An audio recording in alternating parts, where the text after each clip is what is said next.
Assalamualaikum warahmatullahi wabarakatuh. Perkenalkan, kami dari kelompok 5 kelas 11 MIPA 4 akan mempresentasikan materi tentang koloid dalam penjernihan air. Assalamualaikum warahmatullahi wabarakatuh. Perkenalkan, sebelumnya saya ingin memperkenalkan diri dahulu. Nama saya Muhammad Ilham Bagaskoro, nomor urut 24. Saya Rifani Budi Hartanto, nomor absen 33.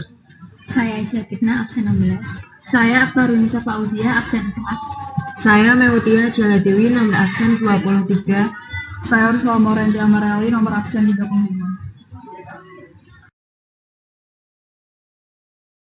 Sebelumnya, saya ingin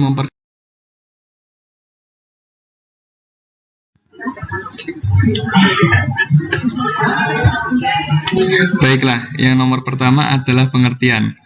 Penjernihan air merujuk ke sejumlah proses yang dijalankan demi membuat air dapat diterima untuk penggunaan akhir tertentu. Ini mencakup penggunaan seperti air minum, proses industri, medis, dan banyak penggunaan lain. Tujuannya adalah menghilangkan pencemar yang ada dalam air agar menjadi layak untuk penggunaan pada akhirnya. Salah satunya adalah mengembalikan ke lingkungan alami air yang sudah digunakan tanpa berakibatkan dampak yang buruk atas lingkungan.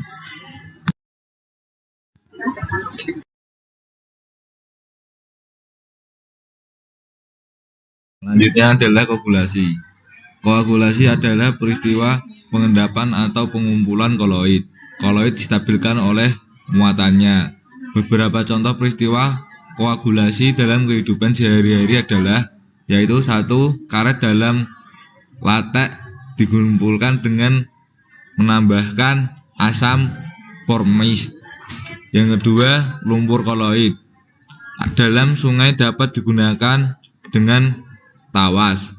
Yang ketiga, asap atau debu pabrik dikumpulkan dengan alat koagulasi listrik dari kotret.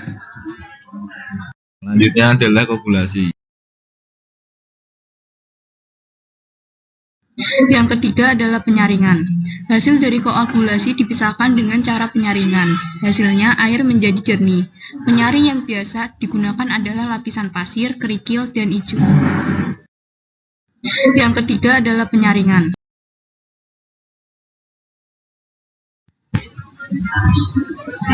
Yang keempat ada disinfektan. Untuk membunuh kuman yang terdapat di dalam air digunakan kaporit CaOCl2, tetapi efeknya air menjadi berbau. Cara menghilangkannya menggunakan arang, sedangkan untuk menaikkan pH digunakan kapur tohor.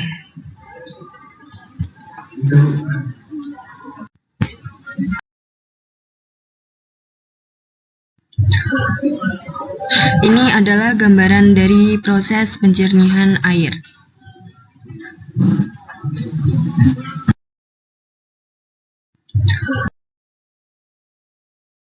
Terdapat 4 tahap dari proses pengolahan air. Yang pertama, air baku dialirkan perlahan sampai benda-benda yang tak larut mengendap. Pengendapan memerlukan tempat yang luas dan waktu yang lama. Benda yang berupa koloid tidak dapat diendapkan dengan cara itu. Tahap yang kedua, setelah suspensi kasar terendapkan, air yang mengandung koloid diberi zat yang dinamakan koagulan. Pemberian koagulan selain untuk mengendapkan partikel koloid, juga untuk menjadikan pH air netral. Yang ketiga, air yang telah diberikan koagulan mengalami pengendapan. Benda-benda koloid yang menggumpal dibiarkan mengendap. Air disaring melalui penyaring, sehingga sisa endapan yang masih terbawa di dalam air akan tertahan pada saringan pasir tersebut. Yang keempat, air yang jernih diberi sedikit air kapur untuk menaikkan pH-nya, dan untuk membunuh bakteri diberikan kaporit atau klorin. Terdapat Berikut ini adalah video dari proses pengolahan air.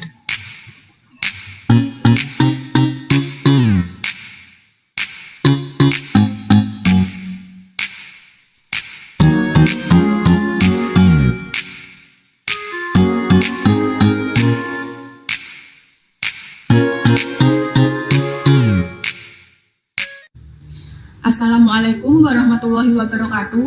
Di sini saya akan melakukan praktek koloid, yaitu membuat alat penjernih air sederhana yang menerapkan sifat koloid, yaitu koagulasi atau penggumpalan dan adsorpsi atau penyerapan. Langkah yang pertama yaitu kita siapkan alat dan bahannya terlebih dahulu. Di sini saya menyiapkan batu kerikil, spons, tisu, kapas, serabut kelapa, ijuk, botol bekas, pasir, air keruh, biji asam, cutter, dan nantinya juga ada arang yang terbuat dari tempurung kelapa.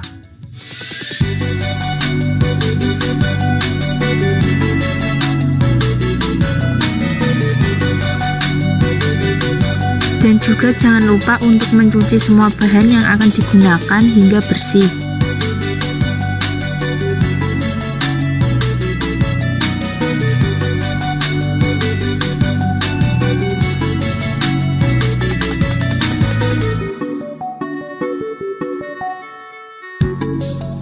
Kemudian potong botol bekas menjadi 2 bagian seperti ini. Setelah semua bahan terkumpul dan arang yang terbuat dari tempurung kelapa sudah jadi, Kita akan mulai merangkai alat penjernih air. lapisan pertama kita masukkan spons terlebih dahulu.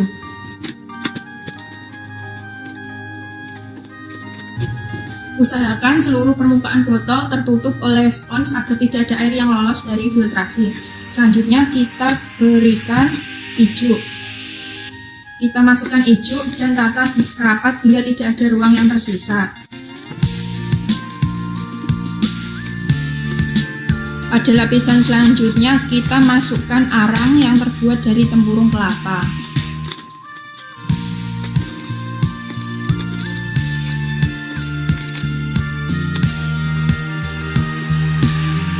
Dan lapisan selanjutnya kita kasih dengan sabut kelapa.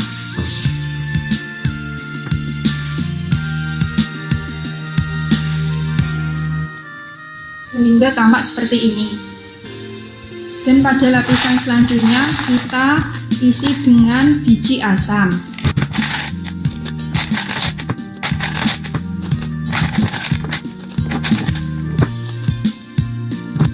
Pada lapisan selanjutnya kita akan kasih dengan batu kerikil.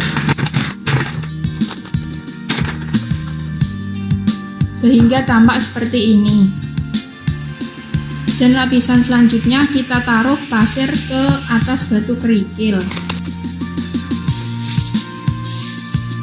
Dan pada lapisan selanjutnya kita taruh tisu. Dan lapisan paling atas kita kasih dengan kapas.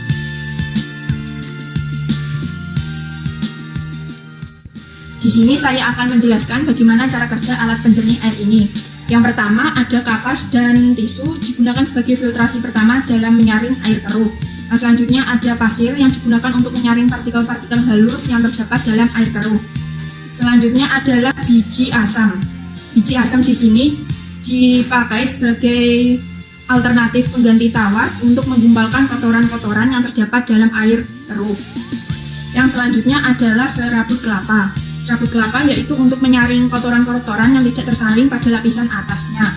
Dan selanjutnya adalah arang yang terbuat dari tempurung kelapa. Arang ini berfungsi sebagai filter air dan juga membantu penyerapan air dengan memanfaatkan karbon aktif bekas pembakarannya. Atau bisa juga arang ini digunakan sebagai zat adsorpsi atau penyerapan. Yang selanjutnya adalah ijuk, yaitu untuk menyaring kotoran-kotoran yang tidak tersaring pada lapisan atas. Dan yang paling terakhir ada spons. Spons merupakan filtrasi terakhir yang digunakan untuk menyaring kotoran yang terdapat dalam air keruh. Untuk itu, marilah kita coba bermanfaatan alat ini dalam menjernihkan air keruh. Kita masukkan sampel air keruh ke dalam alat penjernih air.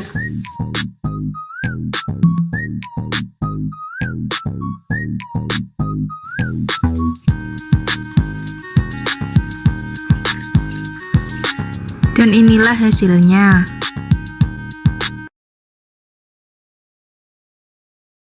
Terakhir saya akan menjelaskan tentang contoh-contoh koloid.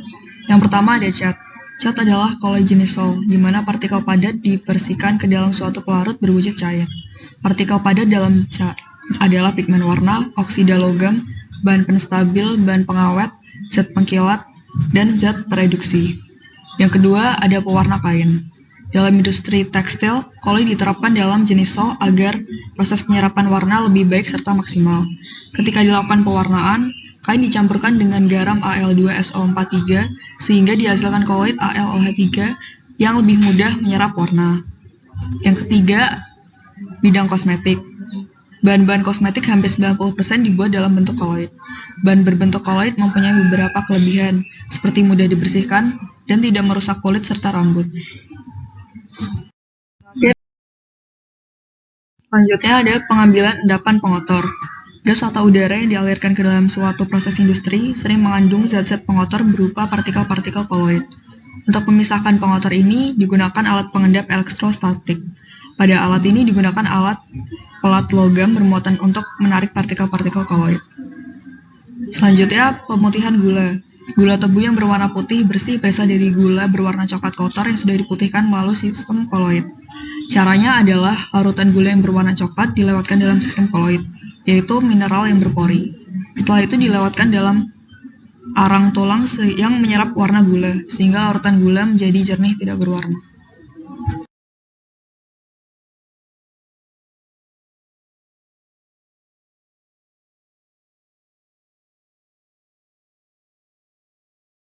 Selanjutnya ada